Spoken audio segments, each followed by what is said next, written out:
The crystal champagne flute shattered against the marble floor, sending shards skittering across the pristine white tiles of the penthouse suite. Amora didn't flinch.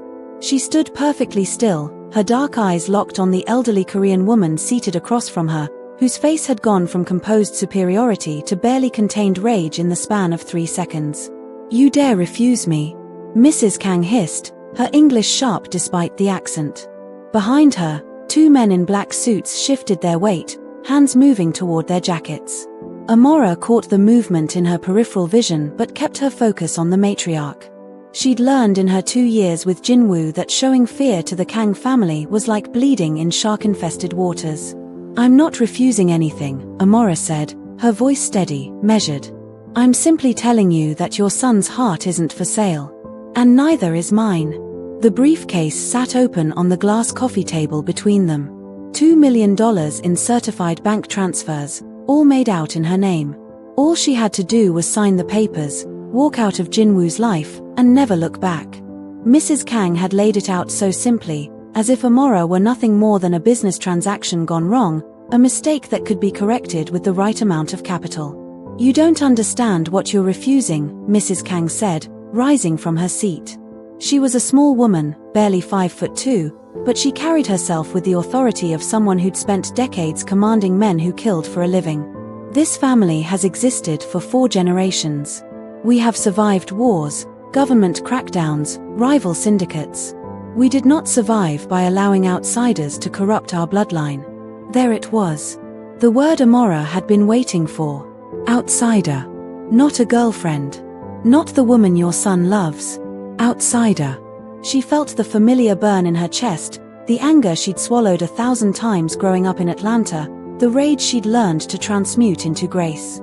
Her grandmother's voice echoed in her head, "Baby girl, they can always have something to say about you being black.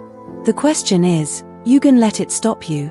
"With all due respect, Mrs. Kang," Amora said, and she heard her southern drawl thicken slightly, the way it always did when she was about to stand her ground, "I didn't corrupt anything.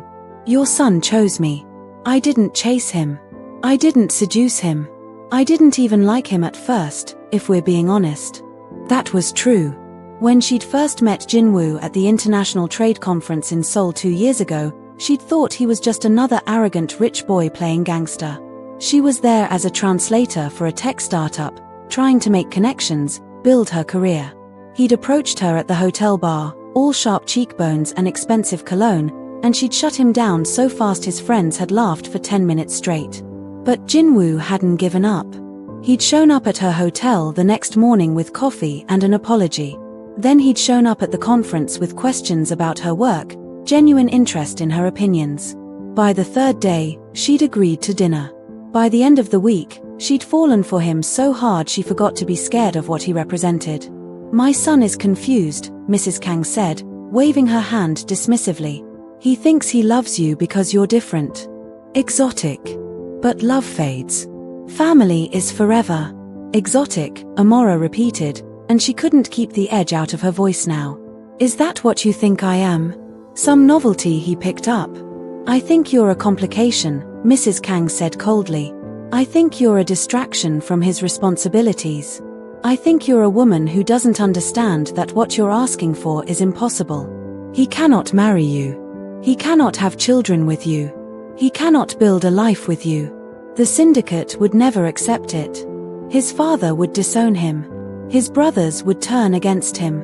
You would destroy everything he's worked for, everything his family has built."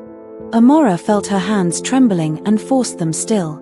She thought about Jinwoo's face last night, the way he'd held her after making love, the way he'd whispered promises into her hair. "I'll handle my mother," he'd said. "Trust me. She'll come around." But standing here now, looking at the ice in Mrs. Kang's eyes, Amora wondered if he'd underestimated just how deep his mother's opposition ran. "Does Jinwoo know you're here?" Amora asked. "My son doesn't need to know everything I do to protect him," Mrs. Kang said. "That's what mothers do. We see the dangers our children are too blind to recognize. We make the hard choices they're too weak to make themselves." "Then you don't know your son at all," Amora said. "Because Jinwoo isn't weak. And he isn't blind. He knows exactly who I am and what being with me means. He's made his choice. Has he? Mrs. Kang pulled out her phone, tapped the screen a few times, and turned it toward Amora. The video showed Jinwoo at what looked like a formal dinner, surrounded by men in expensive suits. Korean subtitles scrolled across the bottom, but Amora didn't need to read them to understand what she was seeing. Jinwoo was laughing, toasting, making deals. He looked completely at home in his world, the world she could never truly be part of. This was last night, Mrs. Kang said. While you were at home waiting for him, he was with his real family, making real decisions about the future. A future that has no place for you in it. Amora's stomach dropped. Last night, Jinwoo had told her he was meeting with investors, that it was boring business stuff, that he'd be home late. He'd kissed her forehead and promised to wake her up when he got back. But he hadn't come home at all. She'd woken up alone, his side of the bed cold and empty. You're lying, Amora said, but her voice sounded hollow even to her own ears. Am I? Mrs. Kang smiled, and it was the smile of a predator who just cornered its prey. Ask yourself, Miss Davis.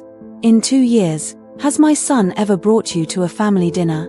Has he ever introduced you to his father? His brothers? Has he ever posted a single photo of you on his social media? Has he ever called you his girlfriend in public? Each question landed like a physical blow. Amora wanted to argue, wanted to defend what she and Jinwoo had, but the words caught in her throat because Mrs. Kang was right. Jinwoo kept their relationship private. Protected, he called it. He said he didn't want the family business touching her, didn't want her exposed to the dangerous parts of his world. But standing here now, Amora wondered if protection was just another word for shame. He loves me, Amora said, and she hated how desperate she sounded. Perhaps, Mrs. Kang conceded. In his way. But love is not enough in our world. Love is a luxury for people with simple lives. My son's life is not simple. His responsibilities are not simple. And you, Miss Davis, are a complication he cannot afford. The door to the penthouse opened. Amora turned, her heart leaping because maybe it was Jinwoo, maybe he'd come to end this nightmare. But it wasn't Jinwoo. It was a man she'd never seen before, mid-50s, with salt and pepper hair and a scar running from his left eye to his jaw. He carried himself like someone who'd seen violence up close and personal, and the way Mrs. Kang's bodyguards immediately bowed told Amora this was someone important. Mrs. Kang, the man said in Korean, bowing slightly. The council is ready. Tell them I'll be there in 5 minutes, Mrs. Kang replied in English, making sure Amora understood. She turned back to Amora with that predatory smile. You see, Miss Davis, I'm not here just as Jinwoo's mother. I'm here as a representative of the Kang syndicate. The council has taken a vote. They've decided that your relationship with my son is a liability. They've authorized me to resolve this situation by any means necessary. The temperature in the room seemed to drop. Amora understood the implication. By any means necessary. She thought about all the news stories she'd carefully avoided reading, all the whispered rumors about the Kang family's business dealings, all the times Jinwoo had come home with blood on his knuckles that he'd washed away before kissing her hello. Are you threatening me? Amora asked. I'm offering you a choice, Mrs. Kang said. Take the money. Sign the papers. Disappear. Start a new life somewhere far from Seoul. Or refuse, and face the consequences. I promise you, Miss Davis, the consequences will be severe. Not just for you. For your family back in Atlanta. Your mother, the nurse. Your little brother, the college student. Your grandmother who raised you. The Kang family has a long reach. Amora's blood turned to ice.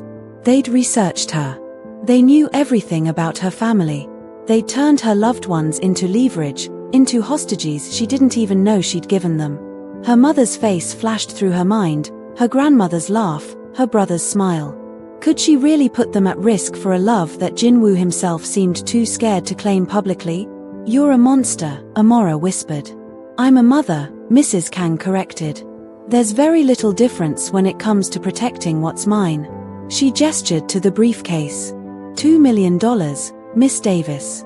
More money than you'd make in 10 years as a translator. Enough to pay off your mother's medical debt, to secure your brother's education, To buy your grandmother that house she's always wanted. All you have to do is walk away from something that was never going to work anyway. Amora looked at the money. She thought about her mother working double shifts at the hospital, about her brother taking out loans for tuition, about her grandmother living in that cramped apartment in a neighborhood that got more dangerous every year. $2 million could change all their lives. Could give them the security and comfort they'd never had. All she had to do was break her own heart. Her phone buzzed in her purse. She pulled it out with shaking hands. A text from Jinwoo. Where are you? I came home and you're not here. Call me. She stared at those words. I came home. He called it home. Their apartment. Their life together. But was it really? Or was it just a fantasy they'd both been living, pretending the real world didn't exist outside their bedroom walls? What's your answer, Miss Davis?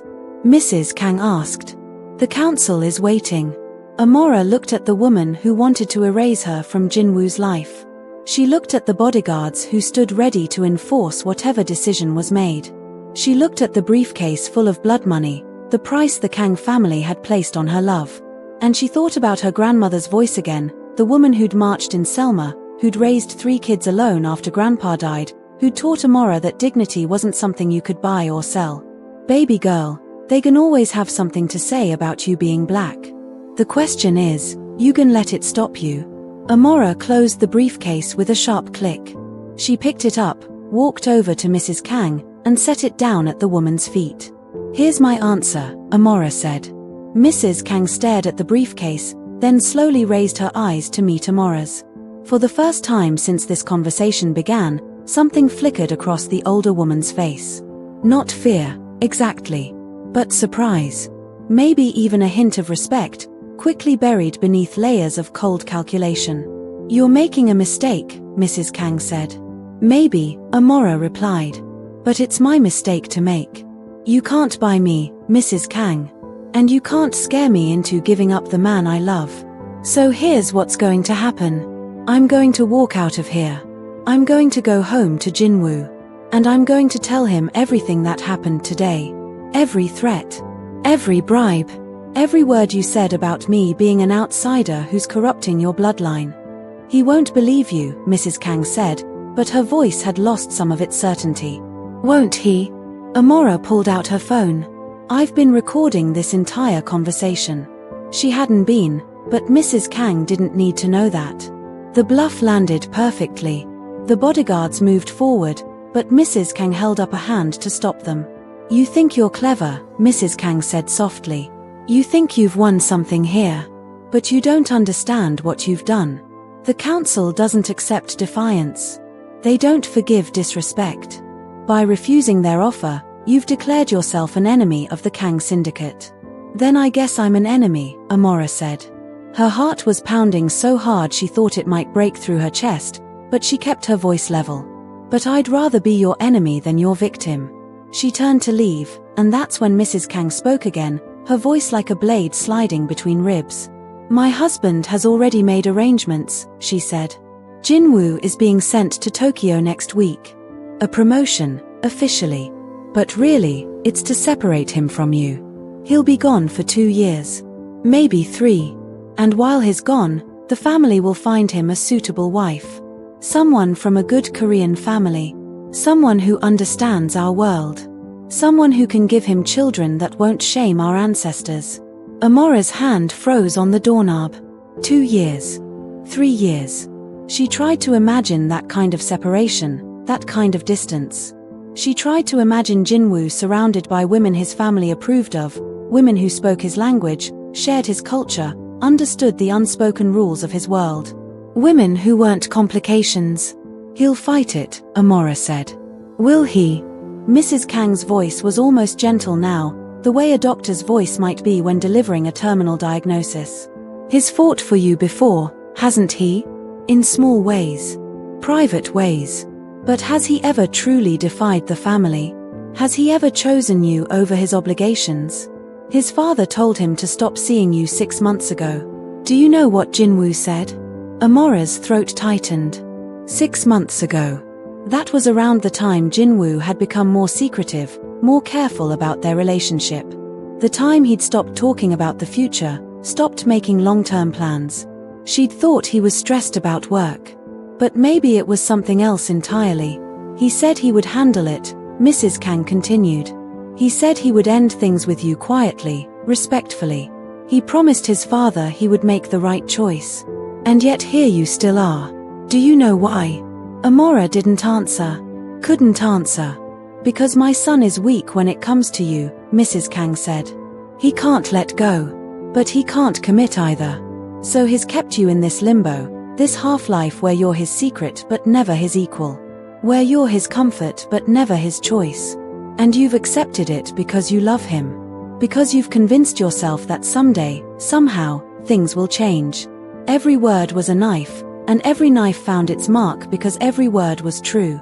Amora had been waiting, hoping, telling herself that Jinwoo just needed more time, that his family would eventually see how good they were together, that love would be enough.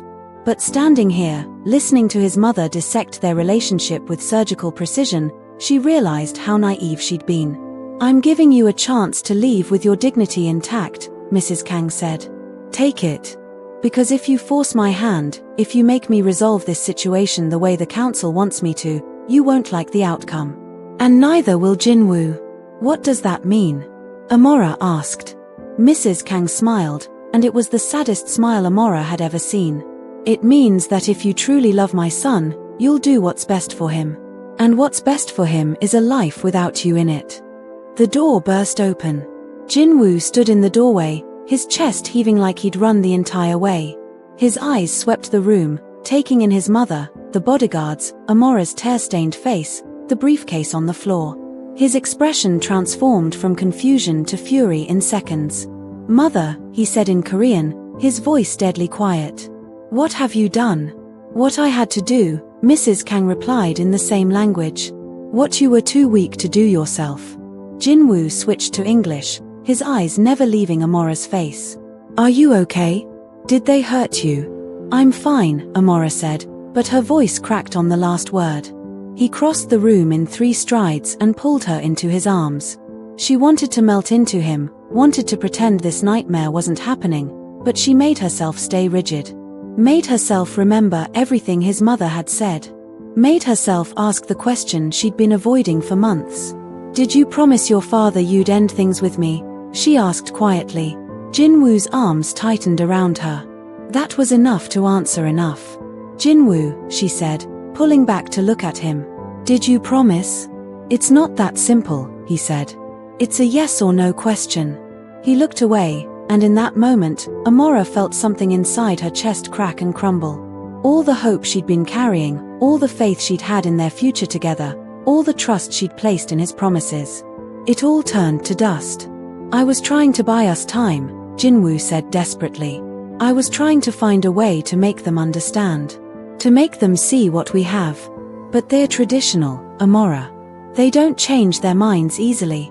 I needed to be strategic. Strategic, Amora repeated. Is that what I am to you? A strategy? That's not what I meant and you know it, Jinwoo said. I love you. Everything I've done has been to protect what we have. By lying to me? Amora asked. By promising your father you'd leave me while promising me forever? Which promise were you planning to keep, Jinwoo?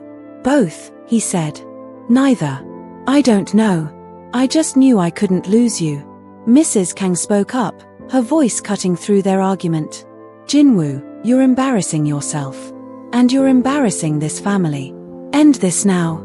Let the girl go. It's the kindest thing you can do for her. Stay out of this, mother, Jinwoo snapped. I won't, Mrs. Kang said. Not when I'm watching you destroy yourself over a woman who will never be accepted by this family. Not when I'm watching you choose temporary pleasure over permanent duty. Your father is waiting for your decision. Tokyo or her. You can't have both. Jinwoo's jaw clenched. Amora watched emotions war across his face. Love. Duty. Fear. Anger. She realized at that moment that she'd been asking him to choose between 2 impossible things. His family or her. His legacy or their future. His identity or their love. And she realized something else too. Something that hurt more than all of his mother's threats combined. He was actually considering it. He was standing there, holding her, and he was actually weighing the options like she was a business decision. Like their 2 years together were numbers on a spreadsheet to be calculated against the cost of defying his family. Amora, Jinwoo said, his voice breaking. I need you to understand. I understand perfectly, Amora said, stepping out of his embrace. Your mother offered me $2 million to leave you. I said no. Because I thought what we had was worth more than any amount of money. Because I thought you loved me enough to fight for us. But I was wrong, wasn't I? No, Jinwoo said. You weren't wrong. I do love you. I love you more than anything. Just not more than your family's approval, Amora said. Not more than your inheritance. Not more than your place in the syndicate. I get it, Jinwoo. I do. But I can't keep being the woman you love in private and hide in public. I can't keep waiting for you to be brave enough to choose me. I am choosing you, Jinwoo insisted. I'm here, aren't I? I came for you. You came for me after 6 months of lying, Amora said. You came for me after letting your mother threaten my family. You came for me, but you're still standing there trying to figure out how to have everything without sacrificing anything. Well, guess what, Jinwoo? Life doesn't work that way. Love doesn't work that way. She picked up her purse, her hands steadier now than they'd been all afternoon. She felt something settling in her chest. Not peace, exactly. But clarity. The kind of clarity that comes from finally seeing a truth you'd been avoiding. I'm going to make this easy for you, Amora said. I'm leaving. Not because your mother scared me. Not because of the money. But because I deserve someone who doesn't have to be convinced to choose me. I deserve someone who sees me as a gift, not a complication. I deserve someone who's proud to love me in public, not just in private. Amora, please, Jinwoo said, reaching for her. Don't do this. Don't let them win. They already won, Amora said. They won the moment you lied to me about your father. They won the moment you decided protecting your family's feelings was more important than protecting our relationship. They won the moment you made me a secret instead of making me your partner. She walked toward the door. Behind her, she heard Mrs. Kang say something in Korean, and heard the triumph in the older woman's voice. But she also heard something else. Jinwoo's voice, rough with tears, calling her name. Begging her to stay. Promising he would fix everything, would make it right, would choose her this time. But Amora kept walking. Because she'd learned something important today. Love wasn't enough if it came with conditions. Love wasn't enough if it required her to make herself smaller, quieter, more acceptable. Love wasn't enough if the person who claimed to love her couldn't love her out loud. She made it to the elevator before the tears came. Made it into the lobby before the sobs broke through. Made it to the street before her legs gave out and she had to lean against a building to catch her breath. Her phone buzzed constantly. Jinwoo calling. Texting. But she didn't answer. She couldn't. Because answering meant giving him another chance to convince her to stay.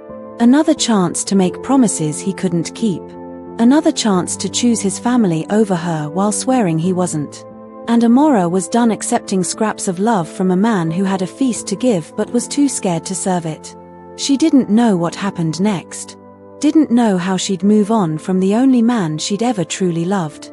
Didn't know how to stop seeing his face every time she closed her eyes. But she knew one thing for certain. She'd made the right choice.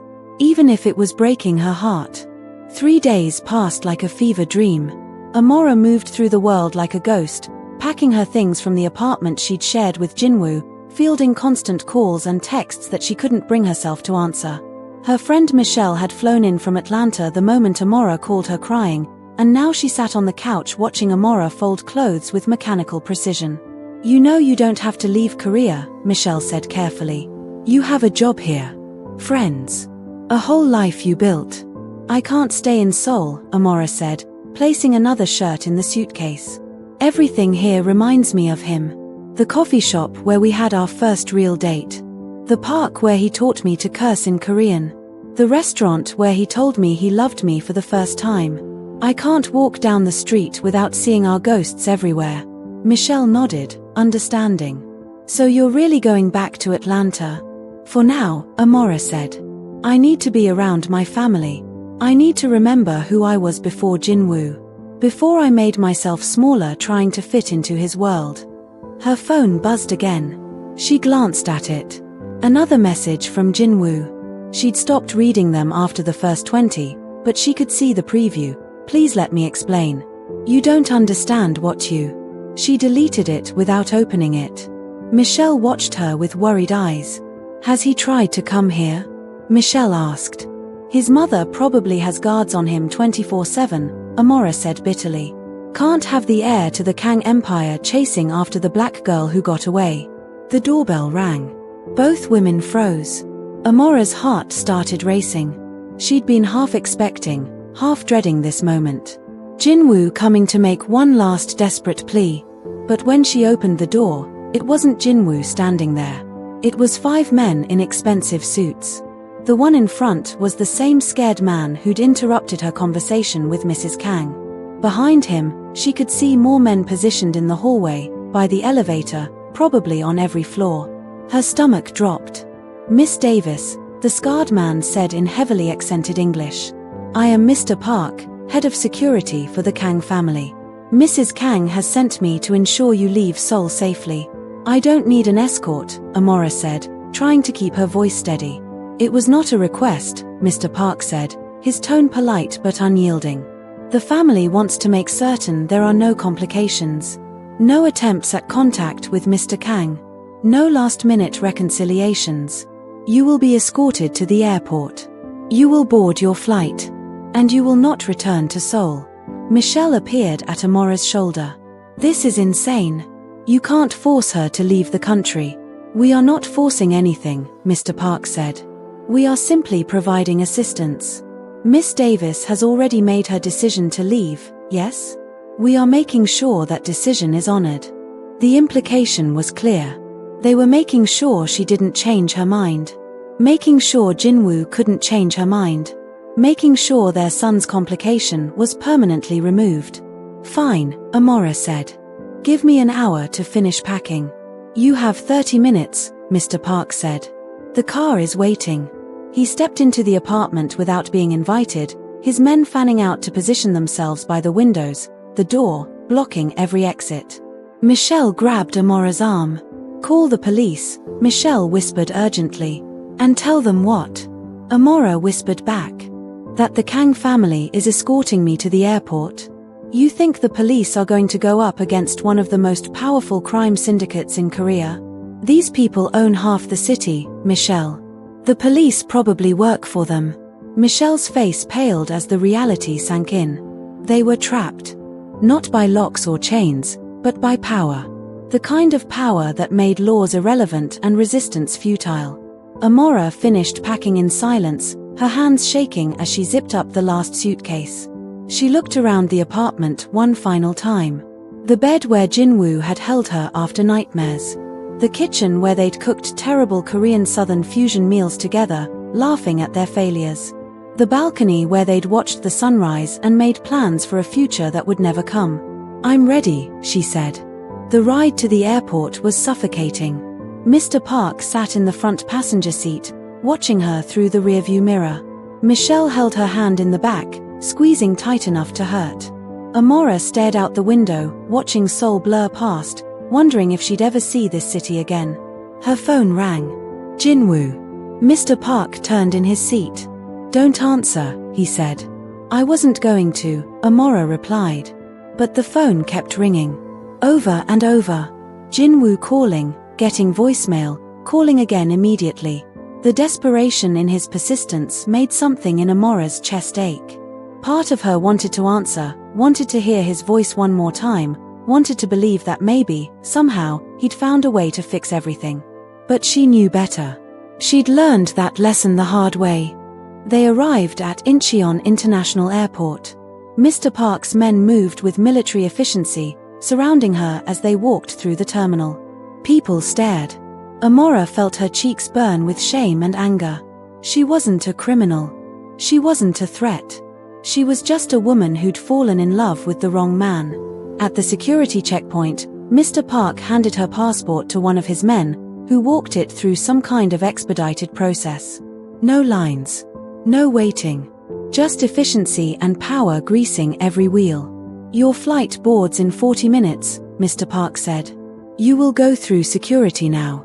You will proceed directly to your gate. You will board the plane. And you will not attempt to contact Mr. Kang. Do you understand?" "I understand that you're all terrified," Amora said, surprised by the steadiness in her own voice. "You're terrified that Jinwoo might actually love me more than he loves your approval. You're terrified that he might choose me, and then what would you do? How would you control him?" Mr. Park's expression didn't change. "What I am terrified of, Miss Davis, is what will happen to you if you don't leave. Mrs. Kang has been patient. The council has been patient. But patience has limits. And when those limits are reached, I will not be able to protect you. No one will."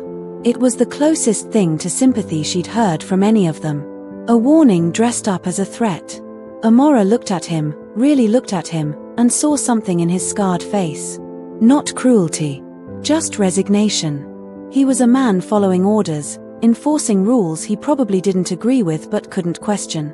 "Thank you for the warning," Amora said quietly. She hugged Michelle goodbye, promising to call when she landed. Then she walked through security, past the point of no return, into the sterile world beyond the checkpoint. She found her gate and sat down, her body finally starting to shake now that she was alone. Her phone buzzed. Not Jinwoo this time. An unknown number. She almost didn't answer, but something made her. "Hello. Miss Davis." It was Mrs. Kang's voice, cold and satisfied. "I wanted to personally ensure you received your flight information. I also wanted to tell you something." Amora's grip tightened on the phone. "What?" "Jinwoo doesn't know you're leaving," Mrs. Kang said. "He thinks you're at the apartment, refusing to see him. He thinks you need time to cool down.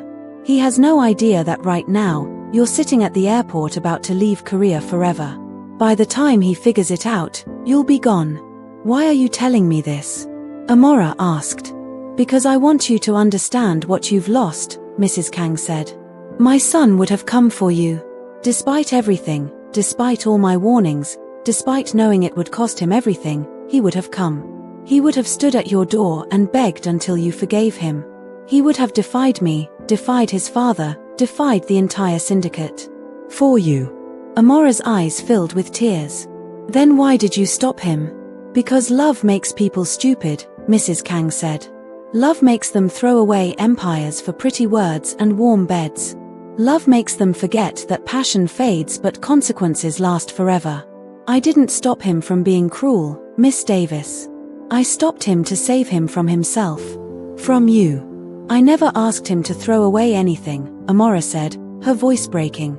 "You didn't have to ask," Mrs. Kang replied. "That's what makes you dangerous. You made him want to. You made him believe that love could conquer everything. That he could have both his family and you. But he can't. And now, because you were smart enough to walk away, he'll never have to make that impossible choice. He'll hate me for a while. But eventually, he'll thank me. He'll marry well. Have children. Run the family business. And someday, he'll barely remember the American girl who almost destroyed everything." The line went dead. Amora sat there, phone in hand, feeling like she'd been gutted. Mrs. Kang's words echoed in her head. "Jinwoo would have come for you. Would have defied everyone. Would have chosen you. And she'd never given him that chance. She'd run. Just like his mother wanted. Just like the council wanted. She'd made their job easy by breaking her own heart before they had to break it for her. Flight 207 to Atlanta now boarding all passengers." Amora stood up, legs shaking. This was it. The moment of final choice. She could board this plane and leave Jinwoo behind forever. Or she could turn around, walk back through that airport, face whatever consequences came from defying the Kang family. She thought about her mother. Her brother. Her grandmother. The people Mrs. Kang had threatened. Could she really put them at risk? Could she really be that selfish? But then she thought about something else. Something her grandmother had told her years ago, When Amora had come home crying because kids at school had made fun of her hair, her skin, her existence. Baby girl, you can't let fear make you small. You can't let other people's hate determine your worth. You stand tall. You walk proud. And you never, ever let anyone tell you that you don't belong somewhere just because they're uncomfortable with you being there. Amora looked at her boarding pass. I looked at the gate. Looked at Mr. Park's men still watching from a distance, making sure she got on that plane. And then she looked at her phone. Jinwoo's last message. Please let me explain. You don't understand what is she what? What didn't she understand? Her finger hovered over his name. One call. That's all it would take. One call to hear his voice. To tell him where she was. To give him the chance to come for her like his mother said he would. But what would that solve? He'd come. They'd have some desperate, romantic reunion in an airport. And then what? They'd still have to face his family. The threats. The pressure. The impossibility of their situation. Nothing would have changed except the location of their heartbreak. Unless she changed the game entirely. Amora's mind started racing. She thought about everything Mrs. Kang had said. Everything Mr. Park had implied. Everything she'd learned about the Kang family's power structure in 2 years of dating Jinwoo. And she realized something. They were afraid of her. Not because she was dangerous. But because Jinwoo loved her. Because that love made him unpredictable. Uncontrollable. And control was everything to people like the Kangs. So what would happen if she stopped playing by their rules? What would happen if instead of running away quietly like they wanted, she made noise? What would happen if she forced them to confront her not as a complication to be eliminated, but as a person to be reckoned with? Final boarding call for Flight 207 to Atlanta. Amora made her decision. She walked toward the gate. Mr. Park's men visibly relaxed, satisfied that their job was done. The gate agent reached for her boarding pass. And Amora walked right past her. She turned around, walked back through the terminal, her heart pounding but her steps steady. Mr. Park's men scrambled, trying to intercept her, but she moved fast, weaving through crowds, using every bit of her 2 years in Seoul to navigate the airport like a local. Miss Davis. Mr. Park's voice behind her. Stop. But she didn't stop. She ran. Amora burst through the arrival terminal doors, her lungs burning, Mr. Park's men shouting behind her. She flagged down a taxi, practically throwing herself into the back seat. Drive, she said in Korean. Please, just drive. The taxi driver, a middle-aged woman with kind eyes, took one look at Amora's face and the men running toward them, and hit the gas. They peeled away from the curb, leaving Mr. Park and his security team scrambling for their own vehicles. Where to? The driver asked, eyes flicking to the rearview mirror. Amora's mind raced. She couldn't go back to the apartment. Couldn't go to any of the places Jinwoo knew. But she also couldn't keep running forever. At some point, she had to make a stand. At some point, she had to stop letting other people write the ending to her story. The Kang building, Amora said. Downtown Seoul. The headquarters. The driver's eyes went wide. The Kang building? Miss, are you sure? Those men chasing you, they looked like. I know who they are, Amora said. That's exactly why I need to go there. If she was going to do this, she was going to do it right. No more back rooms and secret meetings. No more being handled like a problem to be solved. If the Kang family wanted her gone, they were going to have to tell her to her face. All of them. In their house of power. The drive took 30 minutes, traffic thick with evening commuters. Amora used the time to call Michelle, who answered on the first ring. Oh my God, where are you? These men are at the apartment saying you ran from the airport. I'm fine, Amora said. I'm going to the Kang building. I need you to do something for me. I need you to record what I'm about to say and post it everywhere. Instagram, Facebook, Twitter, TikTok. Everywhere. Amora, what are you doing? Something I should have done from the beginning, Amora said. Standing up for myself. She composed herself, then began speaking clearly into the phone. My name is Amora Davis. I'm an American translator living in Seoul. For the past 2 years, I've been in a relationship with Kang Jinwoo, heir to the Kang family syndicate. Today, his mother offered me $2 million to leave Korea and never see her son again. She threatened my family. She had me escorted to the airport by armed security. She tried to erase me from Jinwoo's life because I'm not Korean. Because I'm black. Because I don't fit into their perfect picture of what his future should look like. Her voice gained strength as she continued. I'm done being silent. I'm done accepting that love has to happen in the shadows. I'm done letting powerful people dictate who deserves happiness and who doesn't. So I'm going to the Kang building right now. I'm going to walk through those doors and I'm going to demand to see Jinwoo. And if they want to stop me, they're going to have to do it publicly. They're going to have to show Seoul, show Korea, show the world exactly who they are. She ended the recording and sent it to Michelle. Post it. Now. While I'm on my way. Amora, this is insane. They could hurt you. They were always going to hurt me, Amora said quietly. At least this way, I get to choose how. I get to go down fighting instead of running. Post it, Michelle. Please. The line was quiet for a moment, then, posted. Girl, you better be careful. I'm tracking your location. If anything happens to you, I'm calling every embassy, every news station, everyone. I love you, Amora said. Love you too. Now go get your man. The taxi pulled up to the Kang building, a gleaming 40-story tower of glass and steel that housed the legitimate face of the family's empire. Import-export businesses. Real estate holdings. Technology investments. All the clean money that washed the dirty money white. Amora paid the driver and stepped out onto the sidewalk. Her phone was already blowing up. Michelle's post was spreading. Comments flooding in.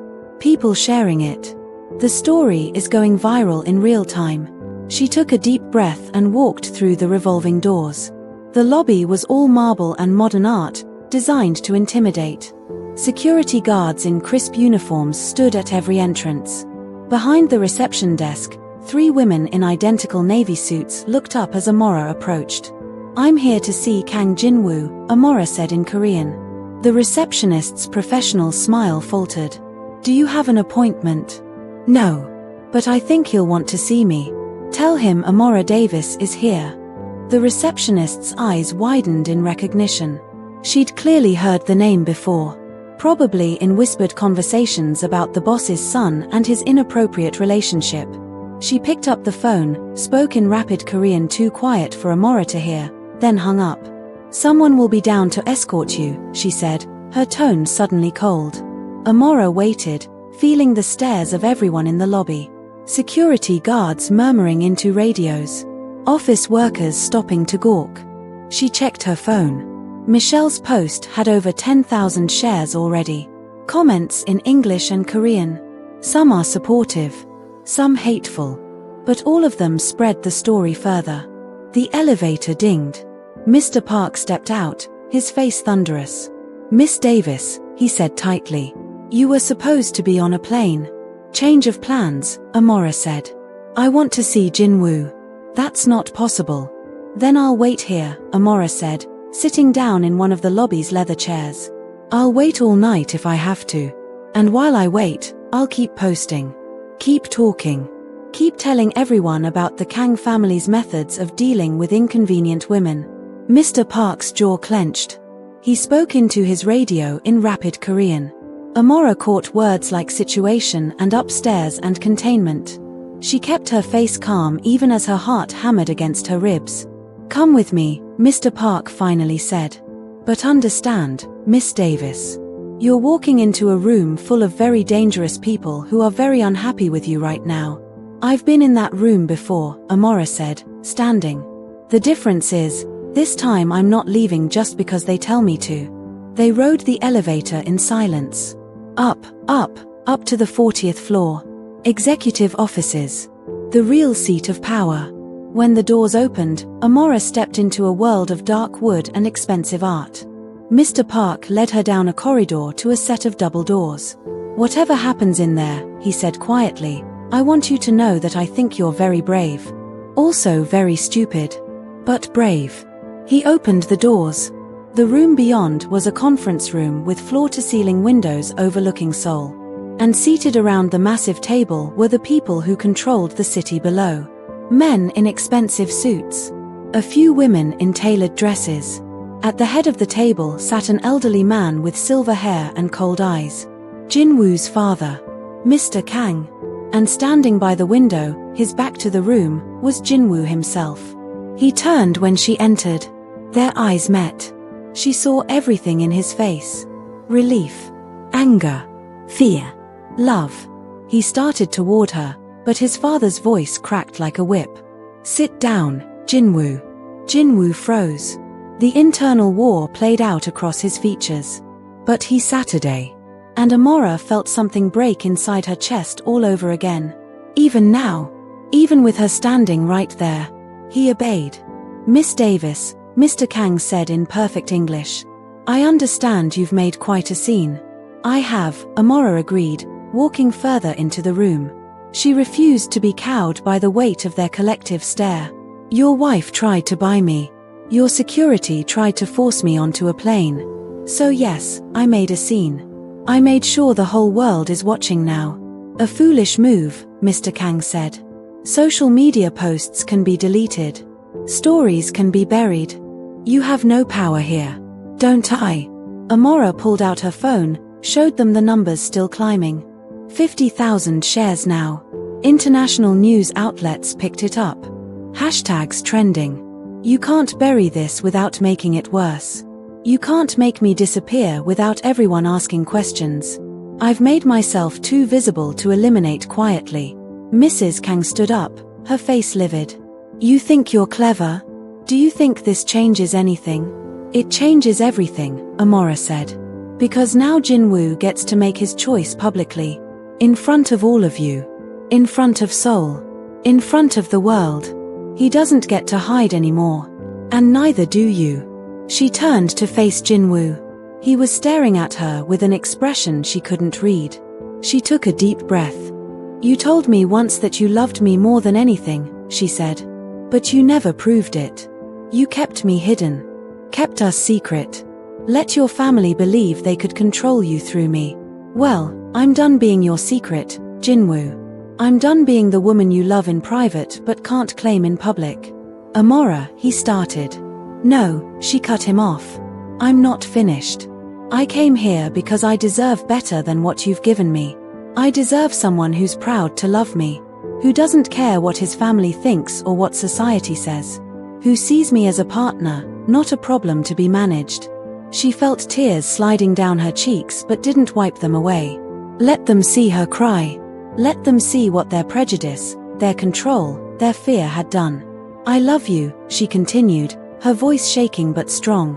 "I love you so much it's killing me. But I won't keep accepting scraps of your affection. I won't keep waiting for you to be brave enough to choose me. So here's what's going to happen. You're going to stand up right now. You're going to walk over here. And you're going to tell everyone in this room, everyone watching online, everyone in Seoul, that you choose me. That you're done letting them control your life. That you're willing to lose everything for us."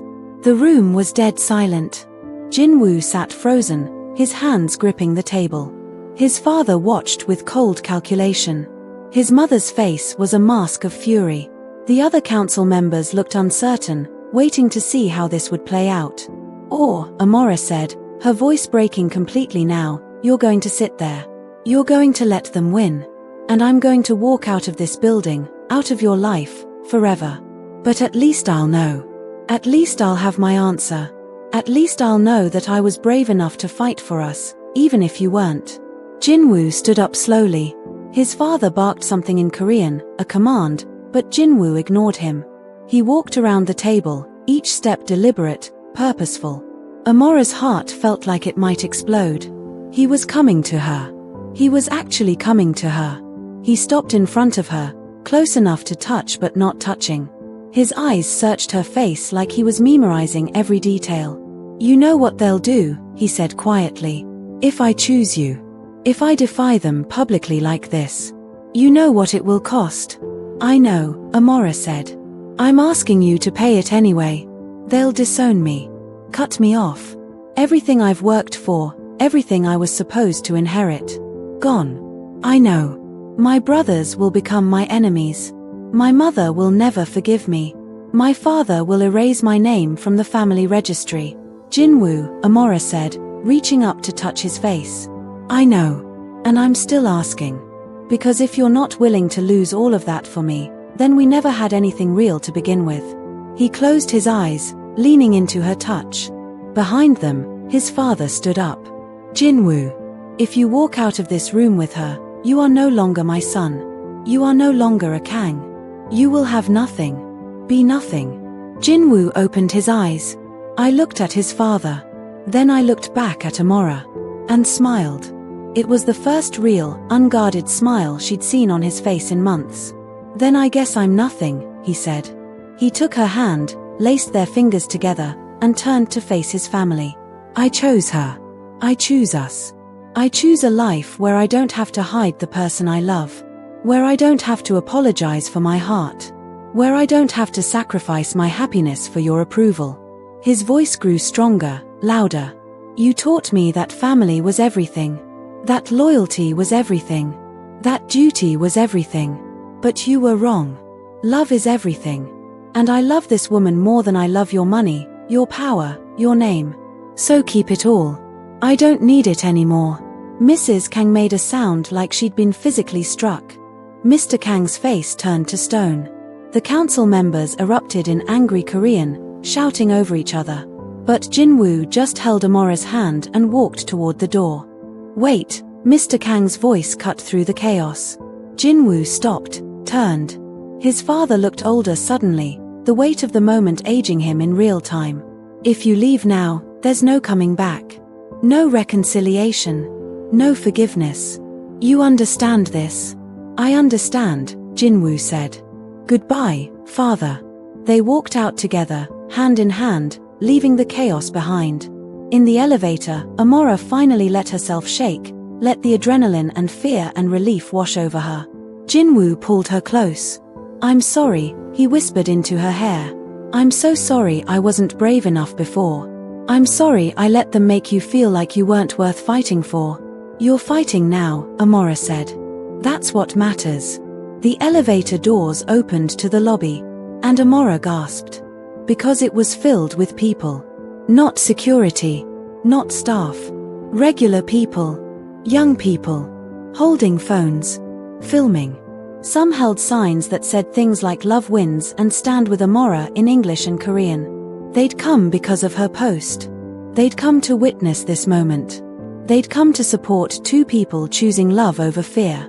And when Jinwoo and Amora walked out of that elevator together, the crowd erupted in cheers. Jinwoo looked around in shock. Amora squeezed his hand. Welcome to being publicly in love, she said.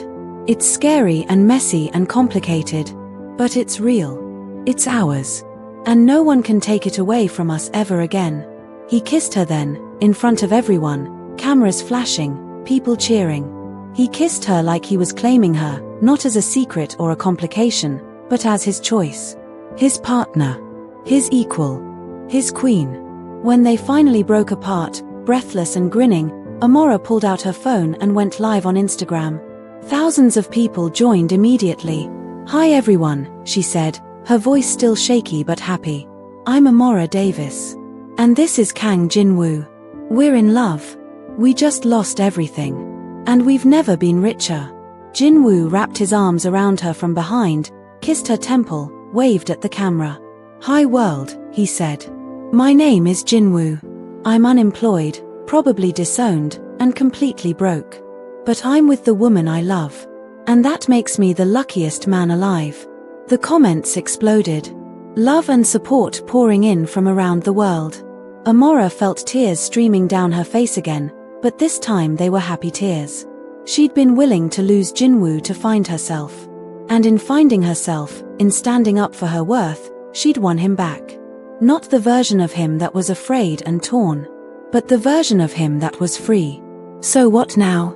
Jinwoo asked as they walked out of the building together, the crowd parting for them like a blessing.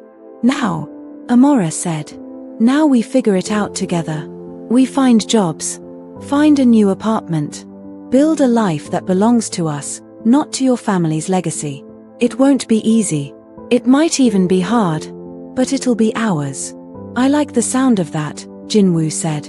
Our life. Our rules. Our love story. They walked into the Seoul night, past the cameras, past the cheering supporters, past the life Jinwoo had known and into the uncertain future they would create together. Behind them, in the Kang building, lights were going out. Ahead of them, the city glittered with possibility. And somewhere in Atlanta, Amora's grandmother watched a video of her granddaughter standing tall, speaking truth to power, refusing to be made small. She smiled, tears in her eyes, and whispered to the screen, "That's my baby girl. That's my queen." If you've been following Amora and Jinwoo's story, drop a comment below and let me know what you think. Would you have been brave enough to stand up to the Kang family? Would you have chosen love over security? Hit that subscribe button for more stories about love that defies expectations, breaks barriers, and proves that sometimes the bravest thing you can do is fight for your own happiness. And smash that like button if you believe that real love is worth any sacrifice. Thanks for watching, and I'll see you in the next one.